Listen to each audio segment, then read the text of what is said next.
Good morning, this is Anastasia Conaderis. I am here with you from Michelangelo's Wonderland Beauty Parlor in the Meatpacking District in New York City. This is my model, Lauren, and today we are going to discuss a timeless hairdressing technique, backcombing, or otherwise known as teasing. So we have begun today by prepping Lauren's hair with Amika's Blow Up Spray. It's my new fave go-to. It's a great prep for the hair when it is wet or dry, and it is a great heat protector, and it also offers great volume for the hair, and it's a very light micro mist, so great for nourishing. So we've begun by spraying evenly throughout Lauren's hair strands. We then blew her hair smooth. Today we are going to focus on achieving a technique that is the basis for many hairstyles, whether it be an updo, whether it's just a simple little tease at the crown. I've sectioned from temple to temple at the top of the hair. Lauren has bangs, which we've left fall in their natural state. This is my fancy little handy tool. The makeup artist from Wonderland, Mayumi, graciously brought this back to us from Japan. So I don't know the name, but it's a fancy Japanese tool. You would start, depending upon how much cushion you want at the base of your client, you will start either taking very small strokes or very large strokes, depending upon how much cushion you'd like. I would never work with a section larger than 2 to 3 inches in width, and in terms of, in length, and in terms of the width, I would keep it similar to the width of the tool I'm using. So it's 10 easy steps. The first 5 are short movements at the base, and then the last 5 are longer, feathery movements as you work towards the end of the hair. So you're actually pulling the hair in the opposite direction of its natural hair growth. I would start closer to the hairline, and I take another section identical to the first and repeat the same thing. So 1, 2, 3, 4, 5 at the base, and then 5 long feathery strokes as you reach the tip of the hair.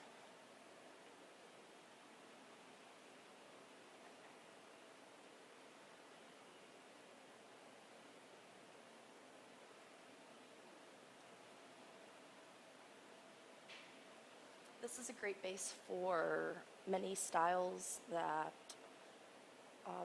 were created in the 50s, 60s, 70s, so many timeless looks, whether it be a beehive, a French twist, or just achieving volume at the crown, which today is what we're sort of going for, with a little bit of a Brigitte Bardot-y look.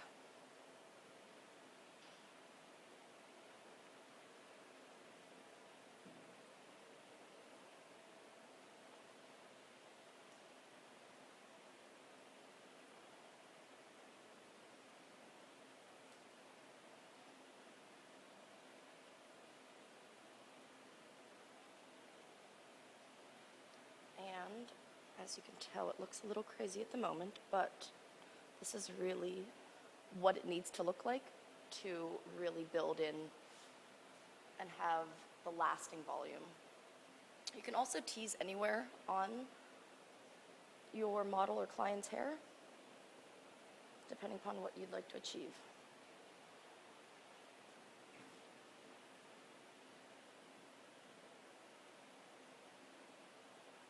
And that feels about good. So you want to take it just to the curve of the back of the head. Then you want to bring everything back over into a nice large mohawk section. I prefer to connect the top to the sides, doing 2 more small sections. Same exact technique. 5, 6, 7, 8, 9, 10. And then 1 more below.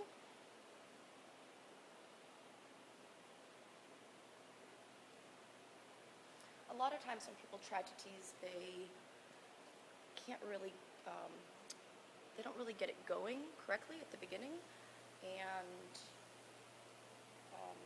they're not pushing the hair down as much as they need to, which is why I do prefer using either a rat tail comb or a teasing comb versus just a good old-fashioned cutting comb.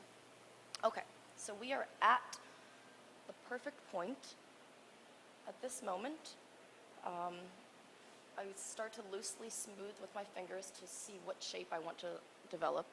For this purpose, we are going to do just going to keep the volume in the crown. So starting at the front of the hairline, very loosely, you're going to comb back and smooth out the top layer.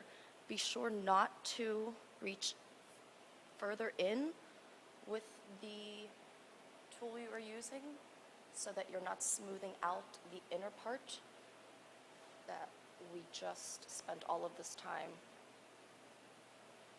building.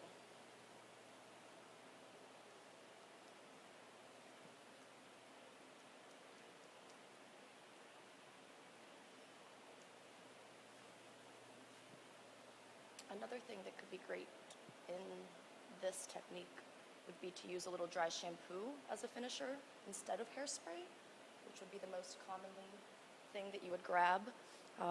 A working hairspray would be great while you're doing this, but to finish, I think instead of using a setting spray, I would use a dry shampoo, which really helps to keep the oil away from the scalp and to continue to achieve as much volume as possible throughout the day.